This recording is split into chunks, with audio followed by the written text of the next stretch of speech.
1절로 4절 함께 읽겠습니다. 아브라함이 나이가 많아 늙었고 여호와께서 그에게 범사의 복을 주셨더라. 아브라함이 자기 집 모든 소유를 맡은 늙은 종에게 이르되 청하건대 내 허벅지 밑에 내 손을 넣어라. 내가 너에게 하늘의 하나님 땅의 하나님이신 여호와를 가리켜 맹세하게 하노니 너는 내가 거주하는 이 지방 가나안 족속의 딸 중에서 내 아들을 위하여 아내를 택하지 말고 내 고향 내 족속에게로 가서 내 아들 이삭을 위하여 아내를 택하라. 성경을 펴신 분들은 24장을 계속 펼쳐 두시고요. 그 외의 구절은 우리 스크린에서 보면서 말씀을 나누도록 하겠습니다. 이 창세기 24장도 여러 부분을 봐야 되기 때문에 펴놓으시기를 바라고요. 믿음의 조상 아브라함은 하나님의 부르심을 받고 그러니까 60년이 넘는다고 해야 되겠죠. 정확히 잘라서 말을 할 수는 없지만 아주 오랜 기간에 걸친 하나님의 훈련과 연단과 준비하는 기간을 마침내 그 마지막 과정을 잘 통과하고 놀라운 약속을 받았습니다. 그 약속을 어디서 받았느냐 하면 창세기 22장에서 받았는데 그 전까지는 하나님이 말씀하실 때 네가 이렇게 하면 하면서 조건이 있었지만 이 마지막 테스트를 통과했을 때는 하나님이 이렇게 말씀하십니다. 하나님이 내가 나를 두고 맹세하노니 아브라함에게 어떠한 조건도 걸지 아니하고 하나님이 스스로를 두고 맹세하신다고 하면서 그동안에 주셨던 그 약속을 마지막으로 확인을 해 주시죠. 내 씨가 크게 번성하여 하늘의 별과 같고 바닷가의 모래와 같게 하리니 내 씨가 그 대적의 성문을 차지하리라. 그리고 나서 오늘 본문 1절에 오면은 이렇게 나오죠. 나이가 많아 늙었고 범사의 복을 받아 누리게 되었더라. 이때 아브라함의 나이가 한 140세 정도 되었을 것이다 추정해 볼 수가 있습니다. 어떻게 그렇게 추정하느냐 하면 창세기 22장 모리아산에서 이삭을 바치고 나서 그 사건이 19절에 마치는데 20절부터 갑자기 리브가에 대한 언급이 나옵니다. 그러면서 이삭이 40세에 결혼을 하지 않습니까? 그러니까 그게 연결되는 사건이라면 그때의 이삭의 나이는 40은 안 됐겠지만 가까이 되었고 그 말은 곧 아브라함은 140세 가까이 되어서 가는 때였다 이렇게 이제 볼 수가 있는데 그렇기 때문에 그가 받은 연단의 기간은 60년 또는 70년 이렇게 볼 수도 있는 것이죠. 지난주에도 그런 말씀 드린 것 같은데 오늘도 말씀드리겠습니다. 젊은 사람이 나이 이야기해서 죄송하지만 오늘 이 아브라함이 나이가 많아 늙었는데 범사의 복을 받았다는 말이 얼마나 감사하고 또 부럽게 느껴지던지요. 그 말은 나이가 들어서 늙었는데 범사의 복을 받았다는 말은 늙었다는 데 포인트가 있는 것이 아니라 그에게 주어진 모든 테스트와 연단의 기간을 잘 통과했고 그리고 믿음을 지켰다는 말 아니겠습니까? 그러니까요 그것이 얼마나 감사하고 또 부러운지요. 우리 모두가 그런 자리에 서야 할 텐데 이런 복된 인생이 또 어디에 있겠습니까? 그런데 참 요즘은 살아가는 게 뭐가 그리 복잡한지 하는 생각을 하게 되어집니다. 그래서 예수님을 더 잘 믿어야 되겠다 하는 생각도 하게 되고요. 아브라함이 그 자리에 있을 때 창세기 24장 그 자리에 있었을 때 그것을 그러니까 마음으로 몸으로 자기 영으로 확 누리고 있었지 않겠습니까? 범사의 하나님이 복을 주셨다고 했으니까 아무 일도 없는데 범사의 복을 누린 것이 아니겠지요. 다른 사람도 봤겠지만 본인이 가장 잘 알았지 않겠습니까? 그래서 그 자리에 간 사람은 알 수 있는 거죠. 하나님이 주시려고 하는 그 복이 얼마나 좋은 것이구나. 만약에 중간에 내가 삐끗해가지고 이 자리에 오지 못했다면 얼마나 그랬겠는가? 그런 것을 아주 즐거운 마음으로 뒤돌아보면서 하나님께 감사하고 또 감사했을 것 같고, 그 과정에서는 너무나 힘들었겠지만 그렇게 자기를 준비시켜 주신 하나님이 너무나 감사해서 그냥 주님께 모든 감사와 찬양을 돌려드렸을 것 같습니다. 그런데 성경을 보면은 모두가 그렇게 그런 자리에 가는 것은 아니라고 또 말씀을 하고 있죠.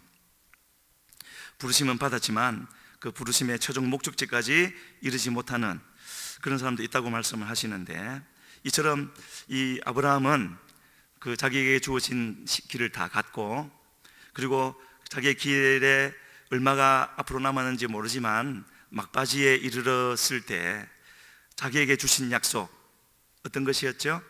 자기 자손을 통하여서 많은 믿음의 사람들이 나올 것이라는 그 약속을 이루기 위해서, 또 자기 이제 아들 이삭을 결혼시키기 위해서 마침내 이삭의 아내 신부감을 찾기를 시작했습니다. 그것이 오늘 24장에 나오는데, 새삼 제가 하나님께 감사하고 또 놀랬던 것은 이 신부를 찾는 과정을요 24장 전체에서 말하고 있는데, 무려 67절에 걸쳐서 성경에서 어느 한 사람의 이야기를 한 장에 걸쳐서 이야기하는 법이 별로 없습니다. 몇몇 사람 빼고는. 그런데 한 사람 얘기가 아니라 신부 찾는 얘기를 67절에 걸쳐서 이야기하고 있다는 것은 굉장한 사건이고요, 제가 확인 안 해봤지만 단일 사건에 대해서 이 정도의 분량을 할당하는 것은 여기가 가장 크지 않겠나, 제 생각에요. 확인은 안 해봤습니다. 왜 이렇게 많은 내용을 신부 찾는데, 그냥 가서 신부 데려오면 될 것 같은데 67절이나 걸쳐서 자세하게 그렇게 설명하고 있는가? 바로 이 이삭의 아내 리브가를 찾는 과정이 오늘 예수 그리스도의 신부된 주의 백성을 찾는 그 과정을 보여주기 때문이다 하는 것을 볼 수가 있는데, 참으로 그 속에 배어져 있는 하나님의 섭리가 놀랍다 하는 것을 생각해 볼 수가 있습니다. 잠시 무대를 신약으로 옮겨서 보면 하나님을 누구보다도 많이 알았고, 예수님을 누구보다도 많이 체험했고, 항상 성령과 동행했던 사람이라면 많은 분들이 계시겠지만 바울 사도도 그 중에 한 분이라고 이렇게 들 수가 있겠죠. 그렇게 해서 삼위 하나님에 대해서 누구보다도 많이 알고 깊이 알았을 것 같은 이 바울 사도가 바로 이 신랑과 신부의 관계에 대해서 이렇게 우리에게 설명해 준 데가 있습니다. 에베소서 5장에 나오는 말씀인데요, 우리는 그 몸의 지체임이라. 그러므로 사람이 부모를 떠나 그의 아내와 합하여 그 둘이 한 육체가 될지니. 이것은 결코 한 부부에 대해서 말하는 것이 아니라 그 뒤에 이렇게 말씀하십니다. 이 비밀이 크도다. 어떻게 말로 다 형용할 수 없어서 그냥 크도다 그러시고 나서, 나는 그리스도와 교회에 대하여 말하노라. 교회는 우리 각자 자신이 아니겠습니까? 두 사람이, 남자와 여자가 만나서 부부가 되는 이것이 예수님과 그의 교회, 우리와의 관계에 비밀을 알려주시는 것인데, 그것이 아주 크다고 그렇게 말을 하고 있습니다. 그리고 이 아내, 이제 남자가 먼저 만들어졌으니까 아내를 두 번째 만드시면서 부부를 주님이 만들어 주시는데, 이 아내에 대한 첫 번째 증언은 창세기 2장에 나오죠. 창세기 2장 18절, 우리 그 부분을 같이 한번 읽어보겠습니다. 여호와 하나님이 이르시되 사람이 혼자 사는 것이 좋지 아니하니 내가 그를 위하여 돕는 배필을 지으리라 하시니라. 오늘 제목을 그리스도의 신부 했지만 진짜 말씀드리고 싶은 부분은 바로 여기 나오는 돕는 배필, 저 부분입니다. 죄가 아직도 세상에 들어오기 전에 하나님이 이 땅을 향하여, 그러니까 여기서 이 땅이라고 하면은 아담을 말씀하시는 거죠. 아담을 향하여 두셨던 기뻐하신 뜻은 돕는 배필을 세워주는 것이었죠. 이 돕는 배필이라는 뜻은요, 곁에서 돕는 자라는 뜻도 있고요, 마주 대하여 바라보며 눈앞에서 돕는 자. 1차적으로 부부간에 이런 겁니다. 남편은 아내에게, 아내는 남편에게 곁에서 돕는 자이고, 또 마주 대하여 바라보며 눈앞에서 돕는 자. 첫 번째로는 부부간의 의미이고, 두 번째로는 주님과 우리 각 사람 간에, 아니죠, 우리가 주님께, 이렇게 되는 거죠. 신부에 대한 거기 때문에 우리가 주님께 옆에서 돕는 자, 우리가 주님을 돕는다는 게 웃기는 일이지만 그런 의미가 있습니다. 또 마주 대하여 바라보며 눈앞에서 돕는 자, 그렇게 쓰시기를 원하신다는 것이죠. 그래서 그리스도의 신부, 곧 돕는 배필된 자는 성경에 있는 표현을 빌리자면은 결코 주여 주여 하는 자가 아니고, 그 정도가 아니고 예수님의 동력자가 되어지고 예수님의 손과 발이 되어져서 주님의 하실 일을 하는 사람, 그런 뜻이 되겠죠.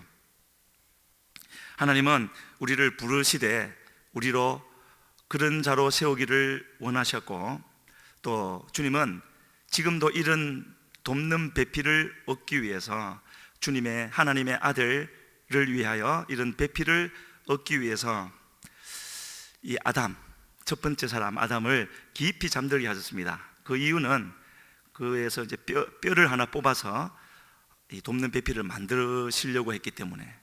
그런데 얼마나 깊이 잠이 들었던지요, 살이 찢어지고 뼈가 부러져도 깨지 않는 잠이었죠.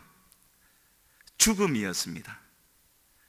하나님은 하나님의 아들의 배필을 얻기 위해서 그 아들을 죽게 하신 거죠. 그렇게 해서 우리가 주님께 부름을 받고 구원을 받고 신부 될 자리에 지금 서 있는 겁니다. 그렇다면 우리가 해야 할 일은 반드시 주님의 신부에 합당한 그 자리로 가야 되지 않겠습니까? 그 조건을 우리가 아까 불렀던 찬양에서는 뭐라고 했다고요? 기름으로 충만한 자가 되는 거라고요. 기름이 가득한 자가 되는 것, 그것이 우리 마음의 소원이 되어져 있습니까? 그래서 주님이 그렇게 살이 찢어지고 뼈가 부러져도 모르는 죽음 같은 잠에 들었고, 곧 십자가에 죽으셨고, 그 십자가의 죽으심이 곧 우리를 향하신 하나님의 사랑의 확증이라고 분명히 말씀하시고 있죠.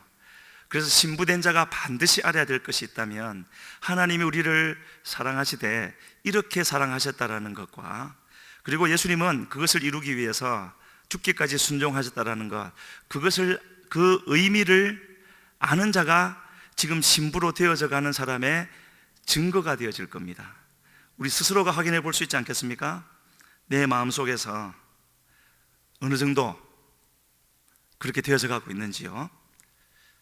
다시 창세기 24장으로 돌아오면, 아브라함이 이 일을 위해서, 자기 아들의 신부감을 찾기 위해서 이 일을 누구에게 맡겼느냐 하면 2절에 나와 있죠. 자기 집 모든 소유를 맡은 늙은 종. 이 부분에서도 제가 은혜를 받았는데요, 얼마나 멋진 묘사인지요. 어떤 부분이요? 자기 집 모든 소유를 맡은 늙은 종. 저 표현은 오랜 기간 이 종은 충성된 사람이었고, 그래서 주인의 모든 신뢰를 받고 있는 사람, 그런 뜻이겠죠. 그러니까 저 일을 맡기는 것 아니겠습니까? 그래서 그 일을 맡기되 이 가나안 땅이 아닌 하란으로 가서 찾으라, 그렇게 말을 했는데, 거기도 의미가 분명히 있는 거죠. 하나님은요, 결혼을 통하여서, 결혼의 비밀이 크다 하셨는데, 결혼을 통해서 믿음이 혼합되고 타락하는 것을 아주 크게 보셨습니다. 그래서 창세기 6장에도 보면은 하나님의 아들들이 사람의 딸들을 취함으로 그들이 육신이 된 것을 크게 진노하셔서 하나님의 영이 사람들과 영원히 함께하지 않을 것이다 라고 할 만큼 크게 진노하신 것을 볼 수가 있는데, 그 흐름 속에 있는, 믿음의 계보 속에 있는 아브라함은 결코 이 가나안 땅, 앞으로 멸망당하고 쫓아내 버려야 할 사람들, 곧 죄의 요소를 말하는 거죠. 죄의 요소와 관계없는 사람들 가운데서 택하라 하고 하란으로 보내게 되어집니다.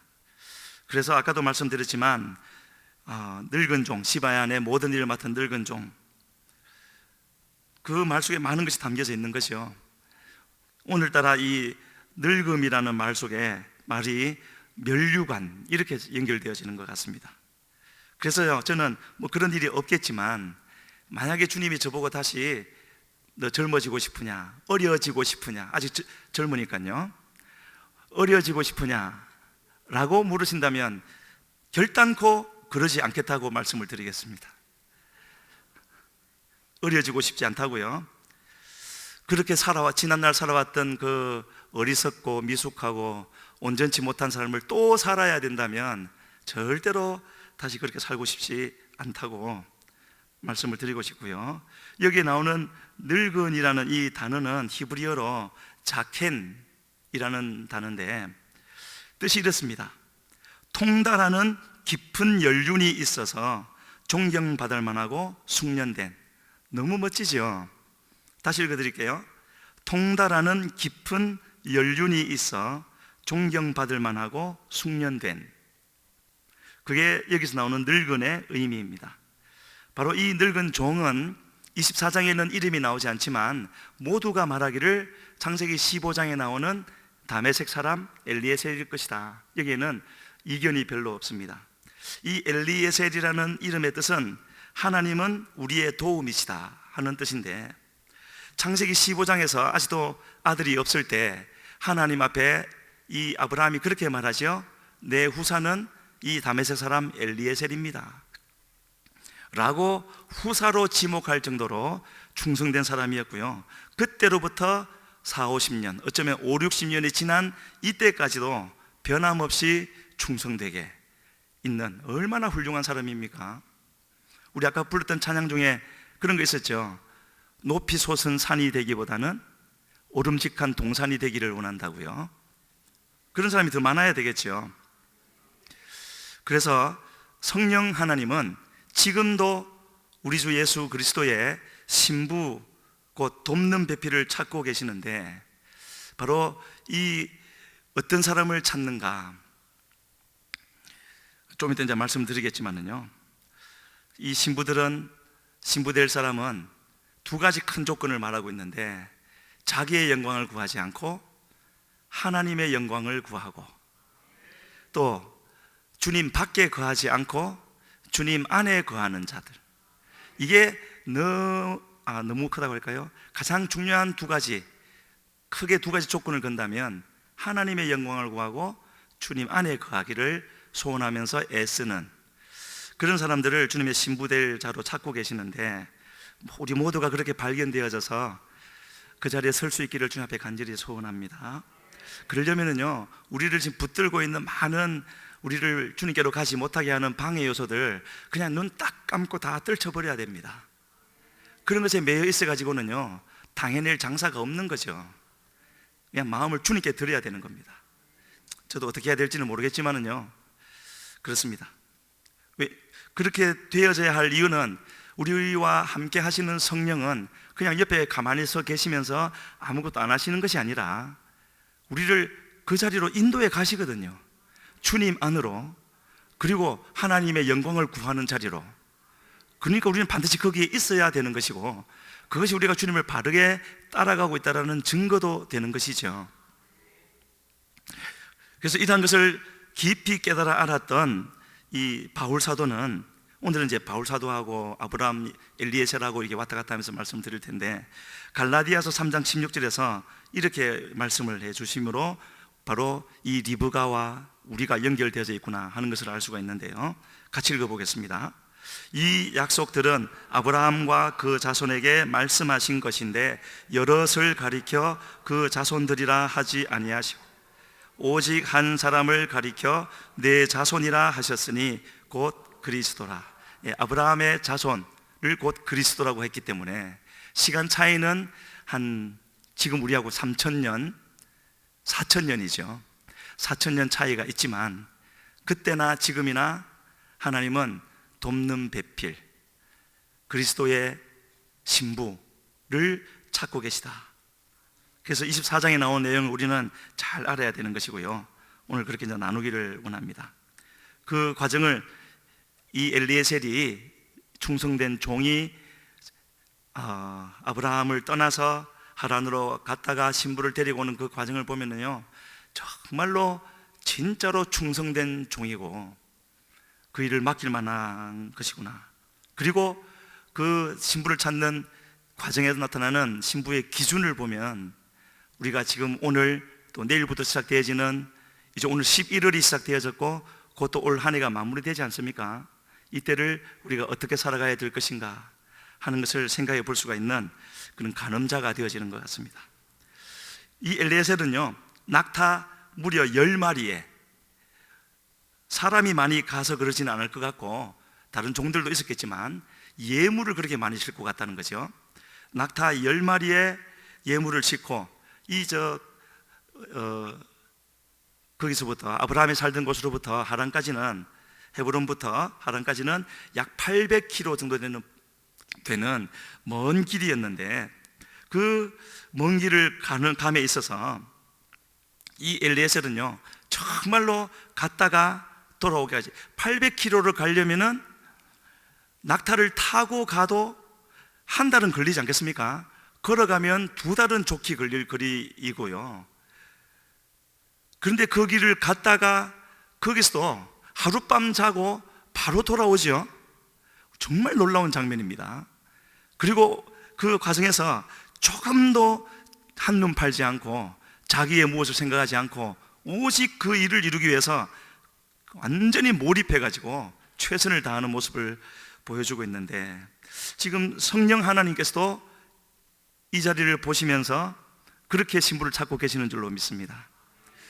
그래서 이 창세기 24장 이제 펴놓으셨죠? 10절에 보면은 같이 읽지는 않겠습니다. 낙타 10마리에 어떤 것을 실었다고 되어져 있느냐 하면 그 주인의 모든 좋은 것을 가지고 떠났다고요. 성령이 이 땅에 오실 때 신부를 찾으면 주시려고 예비하신 것이 이런 것이라는 거죠. 하나님 하늘 창고에 있는 모든 좋은 것을 가지고 와서 신부된 자에게, 신부로 발탁되는 자에게, 그 그릇이 준비된 자에게 주시려고 그렇게 오셨다는 것이고요. 주님의 제자가 되기만 하면, 주님의 신부가 되기만 하면은 이런 좋은 것들을 주셔서 이 땅에서 누리고 또 전하게 하신다는 거죠. 이것을 바울 사도는 우리에게 이렇게 설명을 해주고 있습니다. 고린도전서 2장 9절로 10절입니다. 같이 읽습니다. 기록된 바 하나님이 자기를 사랑하는 자들을 위하여 예비하신 모든 것은 눈으로 보지 못하고 귀로 듣지 못하고 사람의 마음으로 생각하지도 못하였다 함과 같으니라. 오직 하나님이 성령으로 이것을 우리에게 보이셨으니 성령은 모든 것 곧 하나님의 깊은 것까지도 통달하시느니라. 하나님이 자기를 사랑하는 자, 하나님을 사랑하는 자입니다. 하나님의 사랑을 받은 자가 아니고요, 그 사랑을 받고 이제 하나님을 사랑하는 자들입니다. 그들을 위해서 예비하신 모든 것이 우리가 눈으로도 보지 못하고 귀로도 듣지 못하고 마음으로도 생각하지 못한 최고의 것이라는 거죠. 그것을 어떻게 보여주셨다고요? 성령으로 보여주셨다고요. 그러니까 성령이 함께 하시지 않으면 알 수가 없는 거죠. 알 수가 없으니 구하지 않는 것이고, 그러면 누리지 못하는 것이고요. 그 함께 하시는 성령 하나님은 하나님의 깊은 것까지도 통달한다고 우리가 방금 읽었는데, 이 엘리에셀이 리브가를 만나서 자기의 주인 아브라함을, 또 자기 작은 주인 이삭에 대해서 설명하는 것을 보면은 정말 깊은 것까지도 통달했구나 하는 것을 알 수가 있습니다. 그리고 절대 자기 뜻은 나타나지 않고 오직 자기에게 명령한 자기 주인 아브라함의 뜻만을 100% 나타내면서 그렇게 가고 있는 이 엘리에셀은 참으로 성령 하나님의 예표로 주어졌구나 라고 이제 생각할 수 있는데, 자꾸 발음이 꼬여서 죄송합니다. 항상 여기에 서면은 긴장되거든요. 그래서 우리의 믿음과 기도의 대상이 되시는 하나님은 이 땅에 계시는 하나님이 아니라 하늘에 계신 하나님이시고 우리에게 가장 좋은 것을 주기를 원하시는, 다만 그것을 성령을 통해서 우리에게 나타내시고 또 구하는 자에게 주시는 그런 하나님이시라는 거죠. 그런 하나님이시고 그런 목적을 위해서 오신 성령님이라는 것을 믿으십니까? 믿으신다면 기도하실 겁니다. 기도하지 않으면 안 믿는 거죠. 믿으면 기도하지 않겠습니까? 얼마나 귀한 일인데요. 그래서 지금은 주님은 모든 것이 다 준비되어져 있지만 부어주실 수가 있는 준비된 그릇을 찾고 계신다 하는 것을 우리가 생각해 볼 수가 있고, 이 성령을 우리가 반드시 받아야 될 것은 이렇게 좋은 것을 주시는 것을 누릴 뿐만 아니라, 그것도 너무너무 귀한 일이지만 또 중요한 일이 한 가지 더 있습니다. 뭐겠습니까? 이렇게 성령이 오셔서 우리에게 좋은 것을 채워주시고 동시에 우리의 울타리가 되어주시는 거죠. 그 울타리가 되어주심이 없으면은 항상 틈을 노리고 있는 사단이 절대 가만두지 않습니다. 이 말을 꼭 명심하시기를 바랍니다. 잘 알고 계시겠지만은요, 아차하는 순간에 내 마음을 비집고 들어와서 그냥 넘어지게 하는 거죠. 신앙의 연륜이 많아도 한번 넘어지면 어쩔 수 없는 겁니다. 절대 한눈을 세상에 팔아서는 안 되는 것이고요, 주님만 바라보고 힘을 다해서 달려가야 되는 것이죠. 그렇게 할 때 우리 마음에 평안이 있는 것이고, 그렇게 할 때 그것이 가장 안전한 것이 되어지는 것이죠. 그래서 우리는 주님이 주시는 그 모든 좋은 것을 누릴 수 있고 전할 수 있는 것이죠. 그렇게 갈 때 우리에게 주어진 길을 끝까지 갈 수 있는 겁니다. 그래서 참 이 엘리에셀이 와서 이제 하란에 바로 그 동네에 와서 우물가에서 하는 그 기도에 보면은 이렇게 기도하죠. 이런 사람이 나타나면 이 사람이 하나님께서 나의 종 아브라함을 위해서 베푸신 그 사람입니다, 신부입니다 라고 말하는 그 조건을 보면은 정말 놀랍습니다. 그게 14절에 나와 있는데요, 성경 펴놓으셨죠? 우리 같이 한번 읽겠습니다. 14절입니다. 한 소녀에게 이르기를 청하건대 너는 물동이를 기울여 나로 마시게 하라 하리니 그의 대답이 마시라, 내가 당신의 낙타에게도 마시게 하리라 하면 그는 주께서 주의 종 이삭을 위하여 정하신 자라. 이로 말미암아 주께서 내 주인에게 은혜 베푸심을 내가 알겠나이다. 이거는 리브가하고 대화하는 장면이 아니고 하나님께 기도하는 내용이죠. 제가 이렇게 기도하는데 누가 오면 이렇게 말을 할 테니까 그 사람이 이렇게 대답하면 그 사람이 그 사람입니다. 그렇게 하고 있는 거죠. 꼭 기도원이 양틀 기도하는 것 같지 않습니까? 때로는 우리에게 이런 기도가 필요하죠. 하나님의 뜻을 확인하고 나면은 힘을 다해서 달려가기 위해서는 이런 확인하는 과정이 필요한 법이죠. 그래서 그 조건을 금방 읽었던 그 14절에 나와 있는 신부에 대한 조건 두 가지가 있었죠. 첫 번째는 먼 길을 와서 지친 나그네를 섬길 수 있는 사람, 물 좀 마시게 해 주십시오, 마십시오. 그런데 그것으로 끝이 아니었죠. 사실 이 첫 번째도 귀한 일이지만, 이 첫 번째의 섬김도 귀한 일이지만 그 정도의 섬김은 많은 사람들이 하지 않습니까? 하나님을 믿지 않는 사람도 그런 귀한 섬김 많이 합니다. 뭐 김밥 장사해가지고 모은 돈 그 전재산 몇억 원을 기부했다, 그런 말 종종 들리지 않습니까? 정말 귀한 섬김이죠. 하나님을 안 믿어도 그렇게 하는 사람들이 있습니다. 그런데 엘리에셀이 지금 하나님 앞에 내놓은 진짜 중요한 그리스도의 신부, 이삭의 신부로서의 조건은 두 번째 것이죠. 어떤 것이었습니까? 자청하여서, 이 엘리에셀이 묻지도 않았는데 자청해서 낙타들에게도 물을 먹이겠다라는 거죠. 그게 뭐 큰 일인가? 우리가 보기에는 별일이 아닌 것 같지만은요, 당시 상황을 좀 생각해 보면 그때의 우물이라는 것은 땅을 깊이 파야 되고, 그래서 그 깊은 우물로 내려가서 물동이에 담아서 올라와야 되는, 한 번 갔다 오는 것도 쉽지 않은 그런 길이었고요. 아무리 물 뜨는 것이 쉬웠어도, 예를 들어서 오늘날처럼 수도가 있었다 쳐도 그 10마리 처음 보는 나그네인데 그 물을 대접한다는 게 쉬운 일이겠습니까? 결코 그런 게 아니죠. 이미 준비된 마음이 있지 아니하면 그럴 수가 없다 하는 것을 볼 수가 있는데, 그래서 이 글을 통해서, 이 기도 제목에 나타난 조건을 통해서 우리에게 보여주시는 메시지가 있다면 낙타를 말하는 것이 아니겠죠. 지치고 상한 영혼에 대한 긍휼히 여기는 마음, 그걸 말하는 것 아니겠습니까? 그것이 주님의 신부된 자, 그리스도의 신부된 자에게 가장 중요한 것이다 라고 말씀을 하고 있는데, 이처럼요, 이제 곧 말씀드리겠지만 이 10마리의 낙타에게 물을 먹인다라는 것은 결코 쉬운 일이 아니었습니다. 왜 그러냐 하면은요, 목이 많이 마른 낙타는 최대한, 물론 조금 다를 수는 있겠지만 최대 70리터까지 물을 한꺼번에 마신다 합니다. 70리터요, 한 마리가. 그런데 이 낙타들은 800km가 넘는 길을 왔고 또 10마리지요. 그렇기 때문에 이 리브가가 했던 그 말의 의미가 어떤 것인가 하는 걸 우리가 알 수가 있고, 리브가는 그 말의 의미가 무엇인지를 몰라서 했겠습니까? 척 보면 아는 거죠.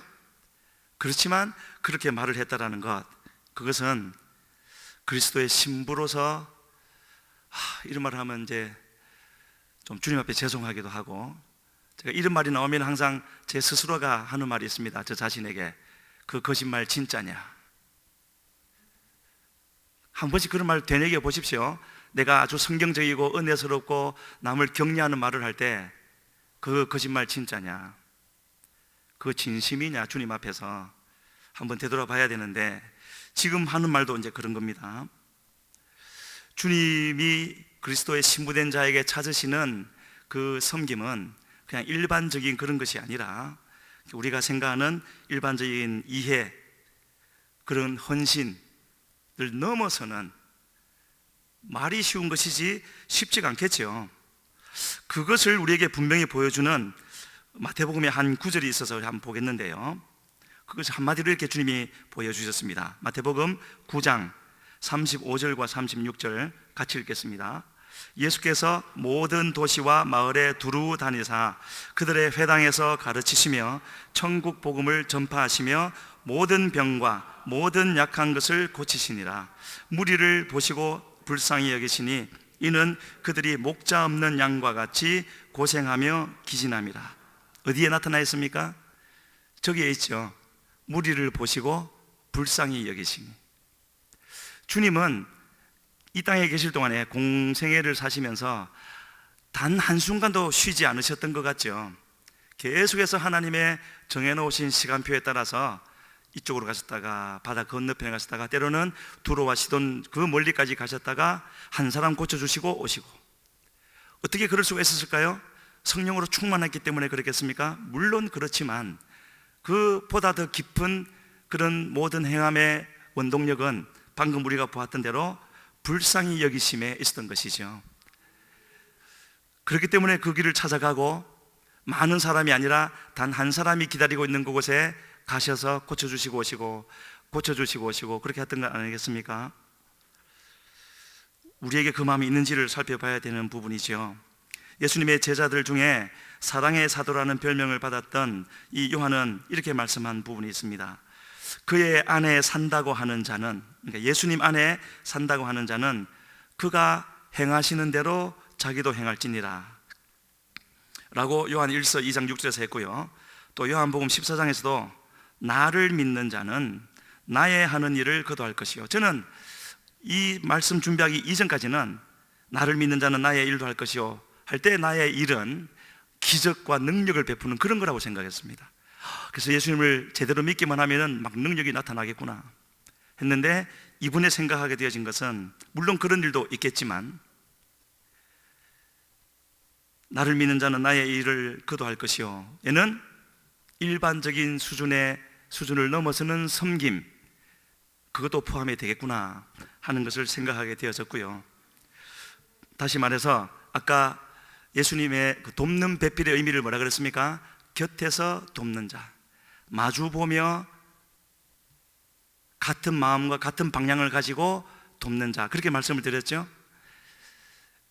당연한 것 아니겠습니까? 예수님과 같은 방향을 보지 않고, 예수님과 같은 길을 걷지 않고, 예수님과 같은 마음을 가지지 않는데 어떻게 동력자가 되겠습니까? 같은 자리에 있지를 않고 동상이몽인데 어떻게 동력자가 되고 예수님의 그 작은 부분이라도 도움이 될 수 있겠습니까? 말도 안 되는 일인 거죠. 그 말도 안 되는 일에 나는 해당이 되지 않아야 될 것인데 이제 그런 마음인 거죠. 그래서 예수님의 그 공생의 기간에 있었던 그 수많은 아름다운 여정을 가능케 했던 동력은 조금 전에 말씀드린 대로 불쌍히 여기시고 긍휼히 여기셨던 것이라고 했는데, 그 말의 헬라어는요 스플랑크니 조마에, 모르셔도 됩니다. 그냥 한번 뜻만 들어보십시오. 스플랑크니 조마에라는 것인데, 이것이 불쌍히 여기다인데 헬라어로 스플랑크논 하면은 이런 뜻이랍니다. 창자, 간, 심장, 내장, 여기에 있는 모든 것들이죠.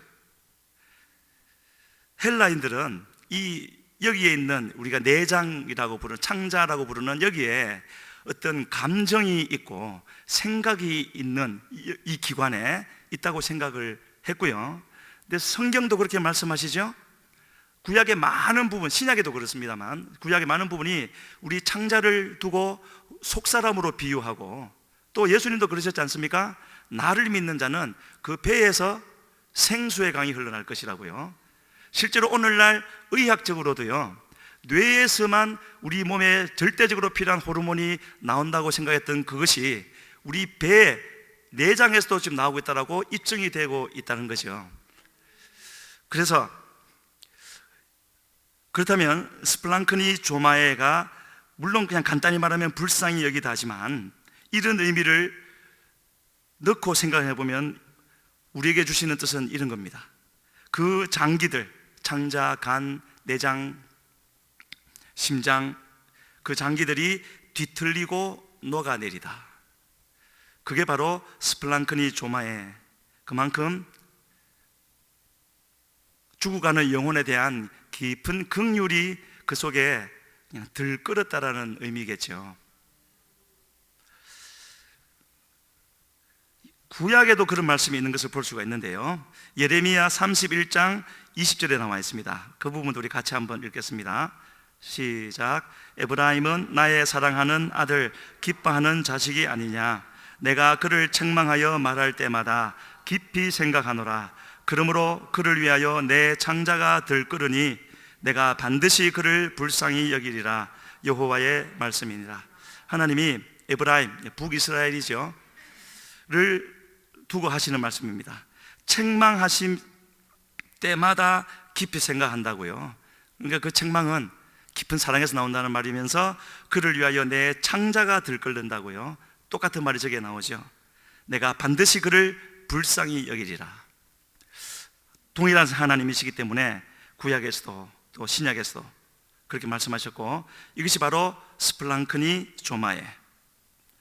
그리고 우리가 잘 아는 나인성 과부에 대해서도 바로 이 부분이 나와 있는데, 그때의 이 과부의 삶이라는 것은 그 자체로 그냥 사는 것이 거의 힘든, 불가능한 그런 상황이었지 않습니까? 그런데 하나 있는 외아들마저 죽어버린 상태였기 때문에 예수님은 이 절망의 극단에 다다른 이 여인을 보시고 스플랑크니 조마에 하셨다라는 거죠. 창자가 들끓는 애통으로, 이미 그 창자가 들끓는 애통이 그 과부의 속에 있는 것을 있었고, 그것을 주님도 같은 마음을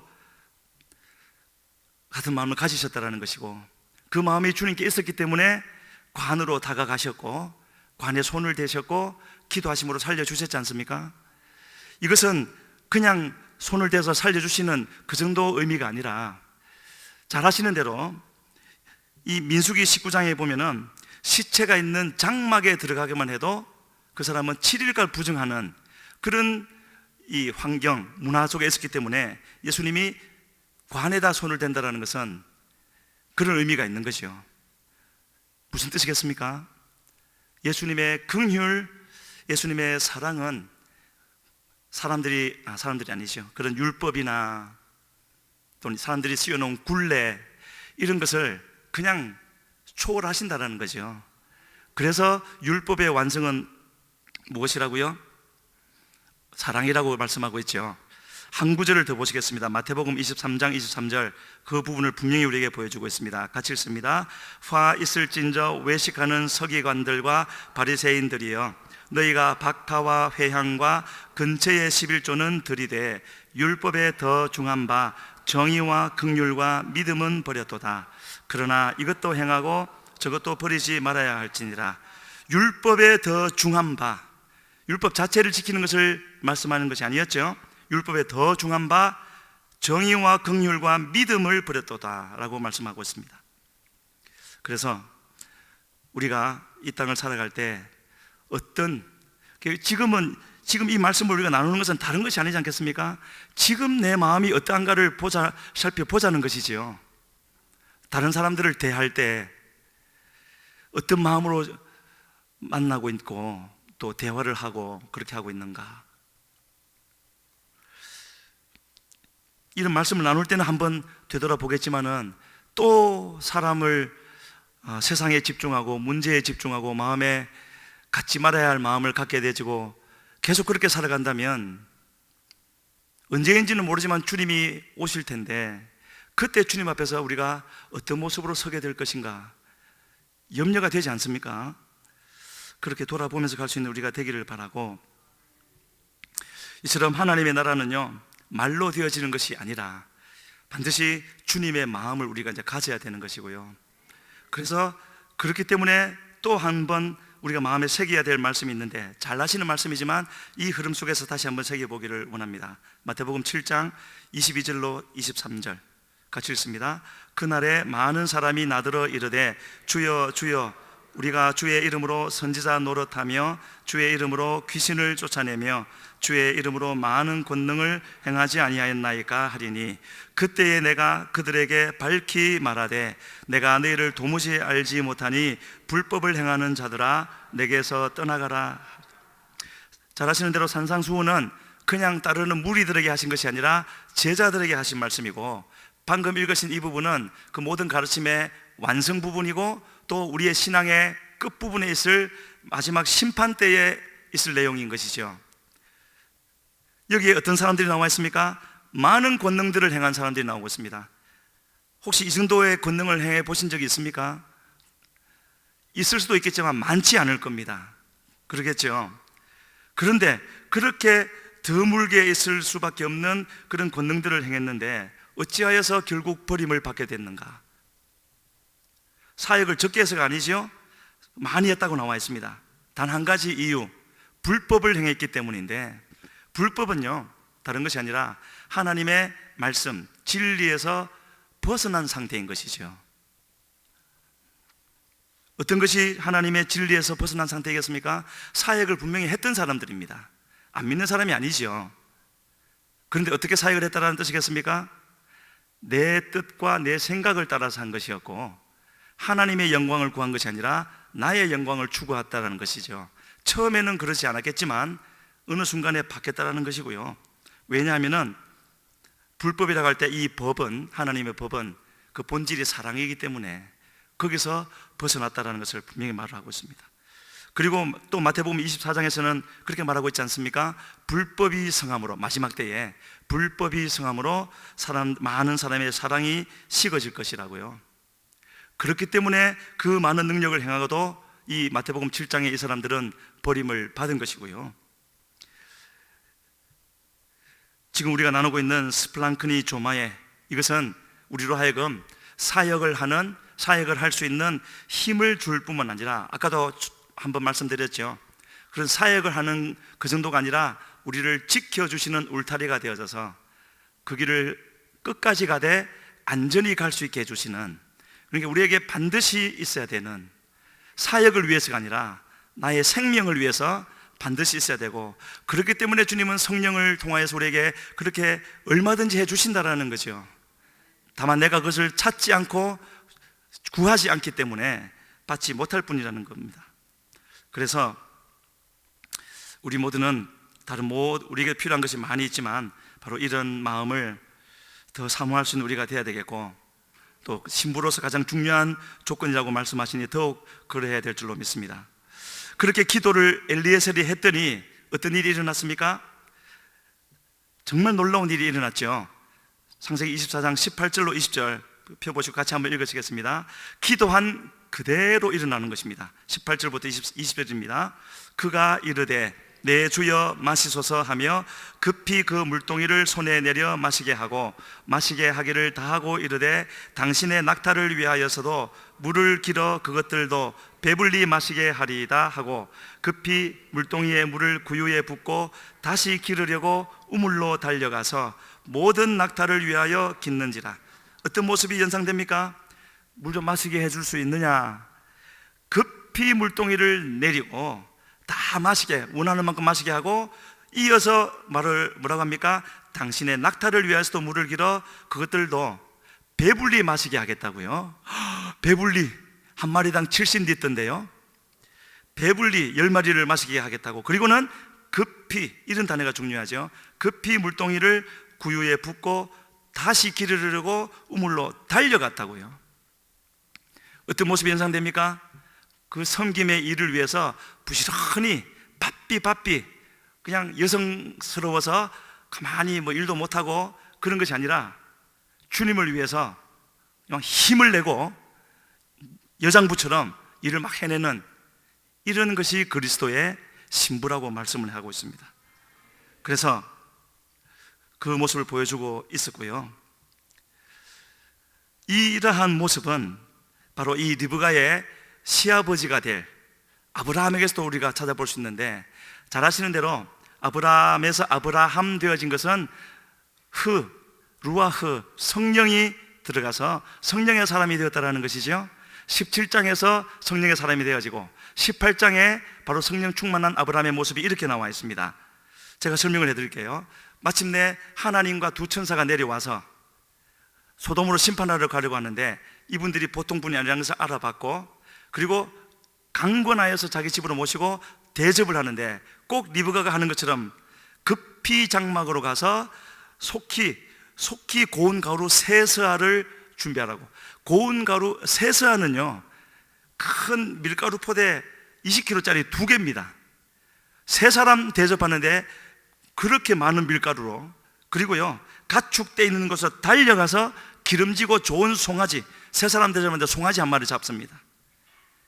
그리고 아내에게 사라에게 막 말해서 급히 준비를 하라 해서 그 준비한 것을 가지고 와서 앞에 이렇게 뭐라고 되어 있나요? 차려놓고 그 옆에 이렇게 모셔 섰다고요.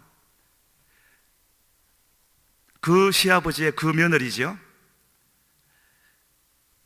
똑같은 모습, 성령이 함께 하실 때 이런 모습을 보여주고 있다는 것을 볼 수가 있고, 그리고 이 리브가는요 나중에 보면 알겠지만은 믿음의 사람이었고 기도의 사람이었습니다. 나중 결혼 후에 아이를 가졌는데 쌍태였죠. 근데 이 쌍태가 속에서 싸웠다고 했지 않습니까? 그때 이 리브가의 모습을 보면은 그가 믿음과 기도의 사람이라는 것을 알 수가 있는데, 그 부분도 한번 같이 읽어보겠습니다. 창세기 25장 22절로 23절 말씀입니다. 같이 읽겠습니다. 그 아들들이 그의 태 속에서 서로 싸우는지라 그가 이르되 이를 경우에는 내가 어찌할꼬 하고 가서 여호와께 묻자온대 여호와께서 그에게 이르시되 두 국민이 내 태중에 있구나. 두 민족이 내 복중에서부터 나누이리라. 이 족속이 저 족속보다 강하겠고 큰 자가 어린 자를 섬기리라 하셨더라. 뱃속에서 아이들이 싸우니까 어떻게 그러는 것이 아니라 그의 선택은 여호와께 가서 묻는 것이었습니다. 그리고 그 기도가 진실했기 때문에 하나님이 대답을 하시죠. 큰 자가 어린 자를 섬기리라. 나중에 축복 기도를 받을 때 아버지는 에서를 사랑하고 엄마는 야곱을 사랑해서 이렇게 갈라진 것이 아니라 리브가는 이때 받은 하나님의 말씀, 큰 자가 어린 자를 섬기리라는 그 말씀을 마음에 두었기 때문에 그 말씀대로 어린 자를 세우기 위해서 그렇게 했다라는 것을 우리가 알 수가 있습니다. 이처럼 이 리브가는 결혼하기 전부터 그런 섬김의 모습을 보여주었고, 정말 우리에게 힘을 주는 감동이 되는 말씀은 24장 21절에 나오는 대로 그러한 섬기는 모습을 왔다 갔다 부지런히 왔다 갔다 하는 모습을 엘리에셀은 묵묵히 주목하여 보았다고요. 우리에게 맡겨지는 한 작은 영혼을 섬기기 위해서 부지런히 왔다 갔다 기도하고 말씀을 전하고 그렇게 할 때 그런 모습을 성령 하나님은 묵묵히 주목하여 보신다고 말씀을 하고 있습니다. 그런 마음으로 우리 주님을, 사람을 섬기는 것이지만 주님을 섬기는 우리가 되어야 되겠고요, 우리 순원, 우리 선교의 식구, 우리 주일학교 아이들, 우리 가족, 우리 교회, 아니면은 주님이 우리에게 보내주시는 사람들, 이런 마음으로 섬길 수 있는 우리가 되기를 주님 앞에 간절히 소원합니다. 그래서 바울 사도는요, 이러한 섬기는 모습의 신부를 또 이렇게 우리에게 설명해 주는데요, 골로새서 3장 23절로 24절 이 말씀 읽고 마무리하겠습니다. 같이 읽겠습니다. 무슨 일을 하든지 마음을 다하여 주께 하듯 하고 사람에게 하듯 하지 말라. 이는 기업의 상을 주께 받을 줄 아나니 너희는 주 그리스도를 섬기느니라. 무슨 일을 하든지 마음을 다하여 주께 하듯 하고 사람에게 하듯 하지 말라. 사람에게 하는 것이지만 우리의 마음에서는 주님께 하듯 하라고. 그렇게 하면은 상을 주님께 받을 줄 알미래라고 말하고 있습니다. 주님이 우리에게 상을 주신다고 하니 우리는 또 그렇게 행할 수 있지 않겠습니까? 그래서 그리스도의 진정한 신부된 자는, 또 신부로 부르심을 받을 자는 많은 것들이 필요하겠지만은요, 이와 같은 하나님의, 또 우리 주 예수 그리스도의 마음을 알아서 어떤 명령을 주실 때 그 명령의 본질을 알아서 그것을 그대로 순종해 드리고 살아낼 수 있는 사람, 그 사람이라는 것을 우리가 살펴보았는데, 그렇게 살아오셨겠지만 더욱 힘써서 그렇게 살아갈 수 있는 우리가 되기를 간절히 바라고요, 그러기 위해서는 앞서가시는 주님을 힘을 다해 따라가는 우리의 삶이 되어야 되겠죠. 힘을 다해서 따라간다는 것은 무슨 뜻이겠습니까? 절대로 우리가 해야 될 것, 주님을 따라간다는 것에 있어서 절대로 우리가 해야 될 것은 우리의 생각과 우리의 길과 우리의 방법과 우리의 의지를 반드시 내려놓아야 된다는 것. 그거 가지고 있어가지고는요, 아무리 소원을 가지고 있어도 억길로 갈 수밖에 없는 겁니다. 이게 치열한 싸움인 것이죠. 그렇게 신앙생활을 하고 계시겠지만 오늘 이후로는 더 그렇게 하시기를 바라고, 우리 시간에 같이 기도하며 나가겠습니다. 하나님, 사랑을 따라 구하지 않는 모든 것은 그것이 무엇이 되었든지 아무 의미 없는 것이라고 말씀하셨사오니, 주여 우리에게 주님의 사랑의 마음을 부어주시어서 나 개인적인 인간적인 열정과 인간적인 추구함으로 살아가는 것이 아니라 주님이 나를 향하여 두신 그 뜻을 이루어 드리기 위하여서 이 시간에도 결단하게 하여 주시옵소서. 아무도 알아주지 않는다 할지라도, 아무것도 내게 남는 것 같지 않는다 할지라도 주여 주님께 인정을 받고 주님이 주시는 상을 받는 자리에 나가게 하여 주셔서 우리의 길을 다간 후에 주님 앞에 발견되게 하여 주시옵소서. 주여 부르시고 기도합니다.